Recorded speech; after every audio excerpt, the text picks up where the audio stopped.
Welcome to Stunt Tales Falling for the Stars. Today we have Charlie Picerni with us, and Charlie's an icon of the business, and thank you for coming. Thank you. You make me feel good saying that. You bet. And Charlie's somebody I've always looked up to, and his name is synonymous with really good work. He's a director, a second unit director, a stunt coordinator, a stunt man.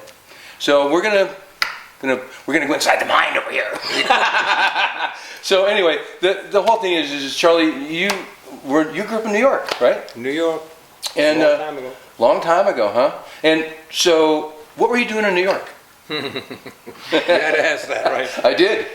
New York, I did just about everything a kid would do on the street. Because my brother was older than I was, and he did it. He went through a different path. He went to college, graduated in New York, went to the Air Force, became a first lieutenant, came out to California, majored in dramatics at Loyola College, did that, got a contract at Warner Brothers. My father died, I was 3.5 years old, my brother was 17. So my father was a pretty strict guy, and you got to listen to him when he said something. He was a good guy, fighter, professional boxer. I went the other way. My mother had 5 kids to raise, plus her family of brothers and sisters. And she's a sewing operator. And I was on the street, and I took a different road. And working for bookmakers and loading boxcars in Long Island City and stuff like that. But I made a lot of money, and I was on the road to being one of the guys. And today I could have been worth millions of dollars. So I took the wrong path. But my mother, being the woman that she wasn't a lot of respect in that town that I came from, called Corona, about 7 miles from Midtown, she got me on the right path. And she, for years, told me, go to California, go to school, finish school with your brother, blah, blah, blah, and I never wanted to go. Finally, I was married, had a young child, 3 months old, Chuck, my oldest son, and decided to take a trip to California, knowing that I would never stay there. I'm going back to my guys. I'm going back to the corner. I'm making money here. I'm not going to leave that. In 1959, I was making $3,000 a week. A lot of money. But I did, yeah.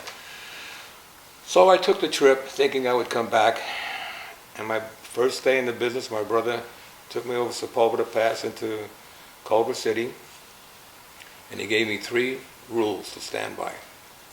And I listened to him, and he was a great guy.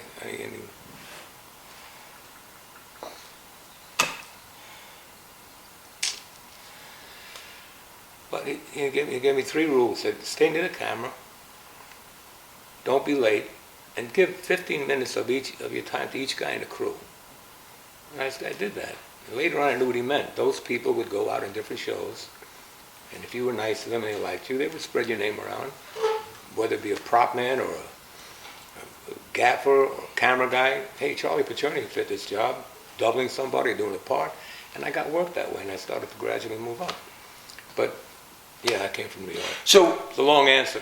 Yeah. So you were telling me about one of your first jobs, and I think it was on the Untouchables, and your brother put you up for it. They asked who could do this, who could go over the fence. Well, it was my first job, and yeah, it was in the back street of Culver City that night, and it was the Untouchables was the TV series, not the feature. So that was way back. Yeah, way back.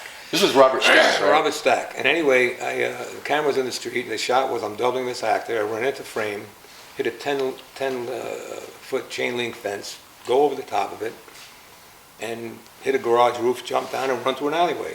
Well, this is what I did. I did this, to stay alive and not to get caught and disgrace my mother. I never got caught doing stuff like that. It wasn't stealing. It was fights mainly and stuff like that. I never would steal. And so my brother's in the street with Robert Stack, who was the star of the show, the whole crew. He's all nervous about the whole thing. And I'm ready, and they call action. I run in, hit 1 foot on the middle of the chain link fence. I'm over the top in seconds, hit the garage roof, I'm down, I'm gone. And Robert Stack told my brother, boy, your brother can really run. Yeah. And my brother said, if you yell the cops are coming, he'll run faster.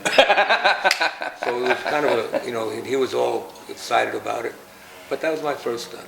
And then you told me the story about 15 years later, you were directing him, weren't you? It was a thing, what I did was, because I liked the business so much, and there was a lot of stuntmen on that show, so it was an action-oriented show. And I learned a lot from them. guys that a lot of kids don't know today. The Eppers know them. Charlie Horvath, Bobby Hoy, Sal Goss, Gil Day, a lot of older stunt guys that came from vaudeville, Harvey Perry, people like that, that I watched. And what I did was I stayed near the camera.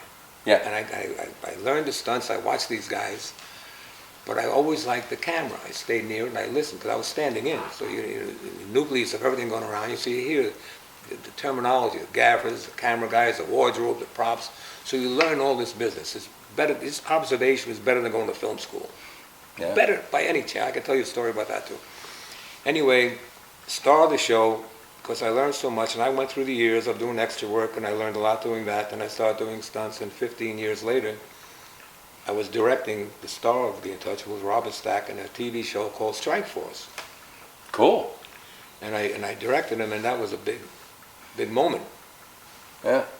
Well, you told me that you had definite goals when you got here, and that you had 3 big changes through your career that really affected your career. The changes were, well, when I started, I didn't have any goals. I just wanted. I liked the business. That was my first impression, you know. And I kind of, the New York stuff kind of drifted away from me because I liked the business so much and I was so intrigued by it. And then later on, I worked on a movie called, a TV show called Fantasy Island, which you all remember that. And there was a guy in that, an actor that was brilliant, and such a great. And I met so many great people, a lot of jerks in the business, but a lot of good ones. And Ricardo Montalban was one of them. Great guy. And we sat down in chairs like this, and he says, "You know, Charlie, if people you reach a goal, you can't stop there. You got to keep going because you'll get bored with that and keep on moving." And this guy is right. So my goal at that time was to be a great stuntman. Not the best, but good. Yeah. And I didn't care about credits. I just did what I wanted to do, and I loved it. And the money came. I didn't even know how much I was making. All of a sudden, I went to my accountant, and he said, "You got to pay $30,000 in taxes." I didn't know. I didn't know about that kind of stuff. Anyway, he said, so I reached my goal as a stuntman. Then I continued. I said, okay, I got this done. Now I want to be a coordinator. And I can tell you where I started with that. And I became a stunt coordinator, one of the hottest guys in town. Then I said I wanted to be a second unit director. I did that. Then I said, now I want to direct television. And I did that for 5 or 6 years. I did episodic television. I did around 55 or 60 shows of episodic, some of the hottest shows in town at that time. Art Castle McCormick and Charlie's Angels, all that stuff. And then I said I wanted to direct. I wanted to be in features. That happened. And then it came to a halt, and I can tell you what happened there. But I did reach my goals to a certain point. I'm still thriving at it. I mean, even at my age, I don't care. I'm still going. It's still fun for you, isn't it? Like you can't believe. I have the enthusiasm of any young guy. I turned a car over in New York the end of the year with a car turnover with a pipe ramp. So that stuff I can still do. Those things are not easy because nothing is easy in this business. You do a fight in this garage, you're going to get hurt somewhere. So you got to think about what you're doing. And the car turnover, it's like you guys all know, like Lane Levitt and all these guys that are into effects and rigging, Tony Snagoff. It's all prep. If you don't prep right, you're going to get hurt. But a stuntman doesn't have to know what Tony knows or Lane knows about welding or Justin DeRosa about how to put a pipe ramp in or a cage. But as a stuntman, you have to know what to look for. Because you may get a stunt coordinator that doesn't know, and he's relying on the effects guy who may not be that good. So you as a stuntman, it's your responsibility to go in and look at the cage, look at where it's welded, look at the gussets, look at the upright, look at pipe, the post or wherever it's going to be, and know that it's going to be good for what you're going to do. That's what a stuntman should know. And I laugh at some of these kids that say, okay, these stunt coordinators are getting jobs too easy, and they should put 500 days in the business to be a stunt coordinator. What does that mean? 500 days, there are guys that work at it now, and they don't know anything. You have to know a little bit about everything to be a stunt coordinator. Otherwise, don't do it because you're going to hurt somebody. And guys have gotten hurt. Yeah. Guys that are good, gotten killed. I hear these things and I say, it's not necessary. Anyway. So you had some turning points in your career. You said there was like 3 major turning points or something like that. Was one of them Starsky and Hutch? Well, the turning points of my life and my career were what we talked about earlier, getting into a business that I loved, going from these guys to the movie business. That was a turning To different guys on the other side. Right. That was a turning point. The next big, and I went along pretty good. I started to make a pretty good living from struggling in the beginning, because in those days it was just the Stuntman Association and nobody else, no New York, no Florida, no Atlanta, nothing. And it was still hard to crack that, because these were guys that were hard-nosed guys. And coming from New York, I had a tough time, but I cracked it. I never went to a stuntman for work. I figured out how they got the work, and I did it by meeting people. Yeah. Like talking to the people, like my brother said, every person in the crew. So I started to work up as a stuntman, and I achieved that. And now I'm going off, but my memorable points, you're saying, right? Mm-hmm. Okay. Yeah. So that was a memorable point, changing my life from that to that. Then, as I worked upward, I worked on a pilot called Starsky and Hutch. And a guy named Rick Rondell, Ronnie Rondell's great stuntman, famous stuntman, his brother, got me on the show. I played a stunt part, driving a car in a chase scene. And at the end, the two guys grabbed me, and so the trailers all over the place. But anyway, I met Paul Michael Glazer. He was the star of the show. He was Starsky and Hutch. And besides doing the part, I doubled Paul on the staircase fall. He liked what I did. I made him look good. And a lot of actors that I worked with in those days that I doubled, they liked me because I made them look good, and I imitated them. I watched them run. I watched what they did, and they liked it. Like when I did Die with Bruce Willis, I could tell you about that. But anyway, they did the pilot, and I had a nightclub. I had a couple of nightclubs I got involved with. And Paul used to come to the club every week and say, "Paul, Charlie, if this shit series goes, I want you to be with me." And sure enough, it sold. Unfortunately, the way the business is, somebody tried to get in before me because he knew the production manager. So I politely called Paul. I said, "Paul, I'd love to be with you. I don't want to say this guy is sneaking around me. I don't want to mention names, who it was." Became friends with him later on. But anyway, I said, "I can't be with you on the show." And he said, "Well, that's not going to happen." And there was a meeting on a Tuesday. This was on a Friday. And he told Aaron Spelling. Aaron Spelling told the production manager, and I was at the meeting Tuesday morning. So Paul got me on Starsky and Hutch. Turning point. 88 shows later, I became big. Big. Starsky and Hutch became the hottest show in town, like the Untouchables, and everybody knew about it. And from that show, I started coordinating, stunt coordinating. I started second unit directing, and because I let them know what direction I was heading in, I wanted to direct. David Soul wanted to direct also, and they gave him a 3-day flashback show to do, which was all action. The guys get into a car chase, and Paul gets amnesia, and they're in a hospital bed. And it was a very, very difficult show to shoot. Now, I shot all the action with the flashback stuff, because David's in there saying, "Do you remember this?" And he's trying to bring him back. And I got the show to direct. So those 3 points, I coordinated, I second unit directed, and I directed the 3-day flashback show, which led me to do more shows for Aaron Spelling. And it wasn't an easy show. And the doctor that played the doctor in that show was a guy that directed Guess Who's Coming to Dinner. So here's a stunt coordinator directing a director like that in a 3-day, and it turned out well. And I got more shows. It was a big turning point. Now, when you, because there's, in my career, it's happened with a lot of different people. They're either doing big features or they're doing features and they're doing TV. Well, you were kind of splitting back and forth, weren't you? For the whole 27 years, mostly television. So I gained a lot of experience from television, a lot. And I started directing it. So that my second turning point was Starsky and Hutch. The third turning point, if you want to know that, was because I was so hot with the Starsky and Hutch episodes and all that, they had an interview for Die Hard. And I directed at that time A-Team and all that stuff. That interview for Die Hard 1, John McTiernan was going to direct it. And they had every stunt coordinator in town up for that job. Mm-hmm. And it was a big deal.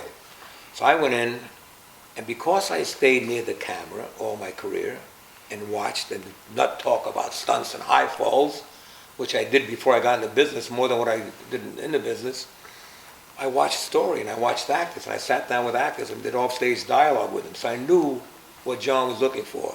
And I talked more about the story and more about the terrorist and when the action was going to start and what kind of a pace he wanted, things like that, which he liked. Mm-hmm. And I got it. Yeah. So that was a big turning point to go from TV and now became one of the biggest action movies ever. Yeah. And it was really a good movie, not because I did it. But John had everything going. He was a great director, and he made the movie. I helped him, which these stunt guys say, well, the action made the movie. Without the action, it would be a movie. You're not going to put this in, but they're full of shit. You're going to take that out. No, I'm I'll say leaving they're it. full of crap. I'll say they're full of crap. I'll say whatever you want, but it's not that. It's the story and the actors. The action is third. Now, to contradict that, yes, you have movies like Fast 8 and all that crap where the action takes over the acting, but we're talking about dramatic movies. And we're talking about movies that a Die Hard, a Braveheart, a Titanic, where the acting is superb and Cram did a great job with the story. And the action was there to help it. But not that the action made the movie. I was always told, well, Glenn told me. Glenn was my mentor, Glenn Wilder. Glenn was really good friend. about Glenn, too. But what he always told me was is that you have to match your action on second unit as to what they're shooting on first unit. It's got to fold together. What Glenn is saying is that you have to know, like I did with John, what the director's vision is. If you got his vision, you have to do what he wants, not what you want. Right. Now, I'm a director.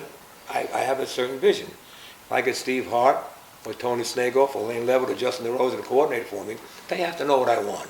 Don't go off on your own. Right.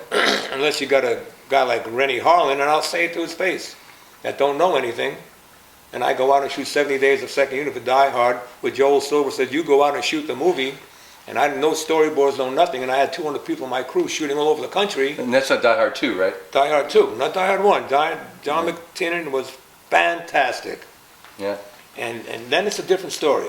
You were up in, you're telling me stories that you were up, we were up in Washington, with SeaTac or someplace, where you were shooting L-10-11s. St. Sue Marie, Michigan, everywhere, Steve. I'm sorry to interrupt you. No, that's all right. So, but you've had to shoot the script. That's what all he told you to do. What happened on that and Die Hard, again, that was my third turning point, that's what we don't forget. What happened on Die Hard, I did Ford Fairlane with him. He came from doing Halloween, and Joel liked what he did. And I'm not saying he did a bad job on that, but Ford Fairlane wasn't that great. And I did that. Then Joel gave him Die Hard 2. I wish he'd gave it to me. But anyway, he gave it to Rennie, and the first 2 weeks of shooting, he was behind. We're shooting down the Hyperion plant, and he's behind. So Joel, panicking, said, Rennie, we've got to shoot second unit. And he said, no, it's an action movie. I want to direct this movie action. He said, we can't. So Joel said to me, you go out and shoot the second unit. I said, Joel, you got storyboards so I can see what Rennie wants? He said, no, just go out and shoot the script. You want to be a director? Go and shoot it. Which I did. And there I was in Denver, in Spokane, in St. Sue Marie, all over the country looking for snow, which we didn't have. But I found it because I did a movie called Christmas Vacation up in Colorado called Tiger Run. We did a snowmobile tour up there. And I told Steve Perry, the production manager, Steve, I think we can find some snow up there. So him and I went up to Tiger Run and found snow way up, took the whole company up there, and there I was with second unit shooting actors and snowmobile chases and enormous stuff up in Tiger Run. The next night, and I'm shooting the script, I'm just improvising everything. And it came out fantastic. Not only there, but then we moved. We had L-10-11s, and we have 747s, and we have C-130s, and shooting ILM, shooting plate cameras, shooting action. I had a camera guy that was terrific. I can't think of his name right now. He was a great operator, Frank, I don't know. But anyway, we were shooting all that, and the stuff went back, and it was fantastic. So these are things that you learn, when I said early in our interview, that you watch everything and you absorb it all. Observation. So when I went out and shoot, I wasn't the best, but I was learning as I went along. And when I saw what I shot on the screen, and then when I went back to town, Stuart Baird, who's one of the best film editors in this business, who works at Warner's yet, he said, Charlie, without this stuff, this movie couldn't be made. And I had 70 days of shooting second unit, first unit, everything. Yeah, exactly. Stuart Baird, not only editor, he's one of the best in the business, and he works at Warner's still till today. And when I came back from all those locations that I mentioned, he said, Charlie, without this stuff, the movie wouldn't be made. And he let me in the cutting room to work with him on that, which was a big thing for me, because you're going from TV to anamorphic and big lenses. and he wouldn't let. Sorry to say it, Rennie, but he wouldn't let the Rennie Holland in the cutting room. He let me in there, and Joe would always boast about, "Wow, you tell everybody." Well, the next movie we did with Bruce Willis, and he said, "Charlie directed this movie." He'd brag about it, which was great. And I'm the kind of guy that I don't really give a crap about credit. What I care about when this man tells me, go out and shoot this movie, and you have no storyboards, and I go out and I shoot it with all those people in my crew, and I look up at the screen and I say, wow, I did that? Oh man, that's great. I don't care about Charlie Picerni's second unit, all this bullshit these guys come up with. Where's my credit? Where's my credit? Where's my residuals? Where's my residuals?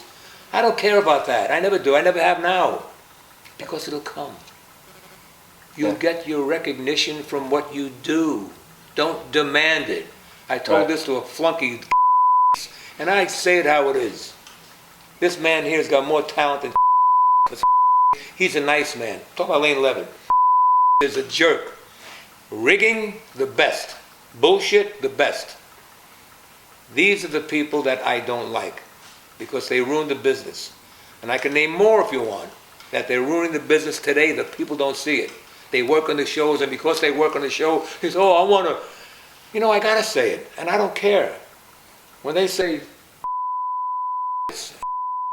it makes me irritated because I worked my ass off to make something out of myself in this business, and I worked hard. And you get people like this that have no talent whatsoever, and you get these flunkies that are in the business now, and they go on Facebook, and they brown nose them because they work one day on this piece of crap, and they say, wow, thank you. They don't know anything about stunts. Nothing. But they get the job. They got the job. That's the business. That's how it's done. But I worked hard for it. I worked hard to get where I got, and a lot of you guys have. And I can't stand that. I hate it. This guy here, he's got people training every day, Tony Snagoff. Yeah. That's what it's about. To teach them the right way. Yeah. And a long time ago. Anyway, getting back to Die Hard. I'm sorry. That was a big, big thing, and the movie turned out pretty good. Not as good as Die Hard 1, because the story was better in Die Hard 1. It was more real, and that's why I did the action like I did on Die Hard 1, because it was a real movie. And when I choreographed the fights on Die Hard 1, I put myself in that situation. What would I do here? And I was in a lot of situations as a kid. And I put myself there. What would Bruce Willis do in this situation with this terrorist? How would he get out of it? And I story there if you want to hear it. Go. They're shooting on the top floor of the 35th floor of a Fox Plaza building. Larry Gordon, Joel Silver, John McTiernan, whole thing on the roof. I'm down on the next floor, and I'm choreographing a fight with Bruce's double, Ki Johnson, good kid, and Don McGovern, good guy, doubling Alexander Gutenov, terrorist. Big fight with pipes and shit and all that. And I choreographed them for a whole week, told them exactly what I wanted. And the whole crew came down to see what I had. So I said to Ki, and because I know how Joel Silver is, he's got to see it. Mm-hmm. So I said, make sure you guys go for it. Don't hold back anything. Go like you're shooting it. So we go, the guys and wives say, okay, go. I said, all right, Ki, and I'm embarrassed. I said, Ki, let me do this because I know the routine. I let out every punch. Mm-hmm. That's another thing. People, they have fight coordinators. I do all that. As a stunt coordinator, I do everything. Nobody does any fight choreographing like today. They do a TV show. They got one punch, they get a fight choreograph. Yep. Bullshit. So anyway, I get in there and I double Bruce. And they're all watching me. Bruce Willis is there, and I'm in there. I'm doing dialogue, everything, and over the pipes, the whole thing. McGovern. I said, McGovern, go with me and go strong. Strong kid. And we did it. So right away, Joel got all excited. You're going to double Bruce. You're doubling Bruce. I ain't going to cut my hair like Bruce. So I said, Joel, it'll be fine. Ki will do it. It'll be fine. And that's how we did it. Bruce did most of it all himself. And what did he do? Never questioned me once. He copied me of what I did. Why? And most actors today, they'll, like Van Damme, and I've worked with Van Damme, they'll question the director. Say, I wouldn't do that. But he liked what I did because I put myself in that position. And he liked what I did. And he was all thinking about it. Yeah, and he copied everything I did. And it turned out great. It was one of the classic fights. Thing around his neck, I'm gonna eat you, I'm gonna kill you, that was me. And that's how Die Hard went. Very cool.